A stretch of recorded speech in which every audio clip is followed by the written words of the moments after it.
Merci beaucoup, Monsieur le Président, Monsieur le Président du Conseil de surveillance, Monsieur le Directeur général. Merci beaucoup pour cette présentation, parce que le groupe Orpea est un sujet que nous suivons depuis l'ancienne législature, puisque le groupe est dans la tourmente depuis janvier 2022, et donc la sortie effectivement du livre Enquête sur ces pratiques.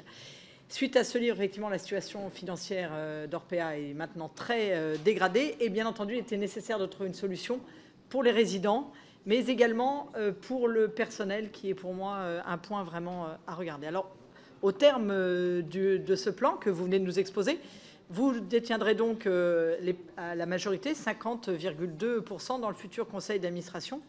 Aussi, j'ai du coup quelques questions en tant que futur, dirigeant d'Orpea. Moi, j'aimerais, par rapport à ce que vous venez de nous indiquer, effectivement, j'aimerais que vous nous indiquiez ce qu'il adviendrait si le vote des classes que vous nous annoncez pour juin n'était pas favorable, puisque effectivement, comme on convertit 3,8 milliards d'euros en dette, ça a un effet mécanique de perte sèche pour les créanciers. Et donc, j'entends bien les créanciers type banque qui est prêt à abandonner, mais les autres qui ont quand même une part importante, qu'est-ce qu'il va advenir? Orpea a également des établissements à l'étranger. Pourquoi faire une reprise franco-française avec uniquement des fonds français injectés? Et comment, du coup, allez-vous gérer le côté international, puisque c'est une reprise de la Caisse des dépôts? On avait également une mission externe d'Orpea qui a montré des pratiques financières plus que limites, une pratique RH destructrice pour les salariés, des pratiques sur le traitement des résidents inacceptables.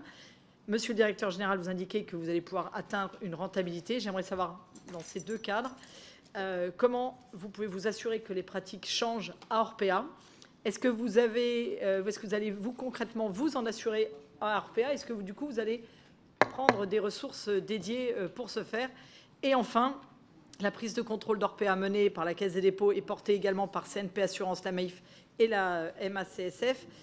Pouvez-vous nous en dire plus sur ce choix de ces acteurs, et vont-ils être dans les mêmes lignes que vous pour apporter des garanties solides sur la gestion d'Orpea? En clair, pouvez-vous nous assurer que la Caisse des dépôts, comme la Caisse des dépôts, ces acteurs seront en faveur d'un changement de pratique complet à Orpea qui est plus que nécessaire pour les résidents et pour le personnel? Merci.